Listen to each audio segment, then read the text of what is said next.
ဒီရင်းမိုးလေဝသအခြေအနေတွေကိုတင်ပြပေးမှာဖြစ်ပါတယ်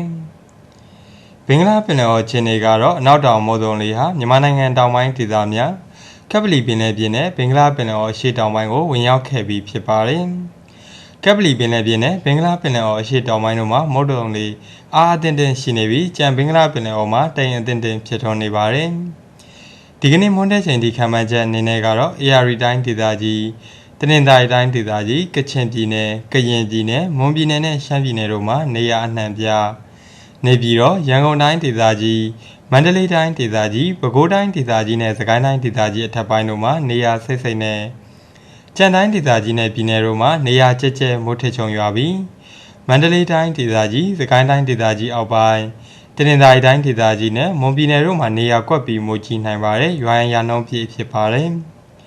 မိုးတိမ်တောင်ဖြစ်ပေါ်မှုအခြေအနေကတော့နေပြည်တော်မန္တလေးတိုင်းဒေသကြီးပဲခူးတိုင်းဒေသကြီးမကွေးတိုင်းဒေသကြီးအေရရီတိုင်းဒေသကြီးတနင်္သာရီတိုင်းဒေသကြီးကယားပြည်နယ်ကရင်ပြည်နယ်ချင်းပြည်နယ်မွန်ပြည်နယ်ရခိုင်ပြည်နယ်နဲ့ရှမ်းပြည်နယ်တို့မှာမိုးတိမ်တောင်များဖြစ်ထွန်းလျက်ရှိပြီးအဆိုပါမိုးတိမ်တောင်များရွေးရှားရာနေရာတစ်လျှောက်မှာမိုးရွာသွန်းခြင်းနဲ့အတူလေပြင်းတိုက်ခတ်ခြင်းမိုးထစ်ချုံခြင်းမိုးကြိုးပစ်ခြင်းလျှက်စီးလက်ခြင်းနဲ့မိုးသီးကြွေခြင်းစတဲ့မိုးလေဝသဖြစ်စဉ်တွေဖြစ်ပေါ်နိုင်တာကြောင့်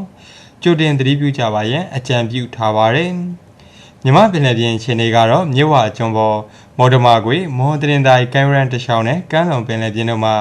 တခါတရံမိုးသက်လေပြင်းများကြာရောက်ပြီးလိုင်းတင်တင်မှာလိုင်းကြီးနိုင်ပါတယ်။မိုးသက်လေပြင်းကျစဉ်ရေပြင်းမြေပြင်းတွေဟာတနအီလမိုင်30မှ35မိုင်အထိတိုက်ခတ်နိုင်ပါတယ်။လိုင်းမြင့်မှာမြစ်ဝကျွန်းပေါ်မော်ဒမာကွေမွန်တရင်တိုင်းကမ်းရန်တချောင်းနဲ့ကမ်းလွန်ပင်လယ်ပြင်တို့မှာ9ပေမှ9ပေခန့်ရှိနိုင်ပါတယ်။ကြံမြမပင်လယ်ပြင်မှာလှိုင်းအသင့်တင်ရှိပါမယ်။လှိုင်းမြင့်မှာရခိုင်ကမ်းရိုးတန်းတစ်လျှောက်နဲ့ကမ်းလွန်ပင်လယ်ပြင်တို့မှာ9ပေမှ9ပေခန့်ရှိနိုင်ပါတယ်။နောက်နေ့အတွက်ခန့်မှန်းချက်အနေနဲ့ကတော့ရန်ကုန်တိုင်းဒေသကြီးပဲခူးတိုင်းဒေသကြီးအေရရီတိုင်းဒေသကြီးတနင်္သာရီတိုင်းဒေသကြီးကရင်ပြည်နယ်နဲ့မွန်ပြည်နယ်တို့မှာနေရာကွက်ပြီးမိုးကြီးနိုင်ပါတယ်။နေပြည်တော်နဲ့ရန်ကုန်မြို့တို့ရဲ့အနီးတစ်ဝိုက်အတွက်ဒီကနေ့မွန်းတဲ့ချိန်ဒီခန့်မှန်းချက်တွေအနေနဲ့ကတော့နေရာကွက်ကြားမိုးထစ်ချုံရွာပါမယ်။ရွာရန်ရာနှုန်းပြည့်ဖြစ်ပါတယ်။မန္တလေးမြို့နယ်အနီးတစ်ဝိုက်အတွက်ဒီကနေ့မွန်းတဲ့ချိန်ဒီခန့်မှန်းချက်အနေနဲ့ကတော့မိုးအသင့်တင်ထစ်ချုံရွာပါမယ်။ရွာရန်ရာနှုန်းပြည့်ဖြစ်ပါတယ်ခင်ဗျာ။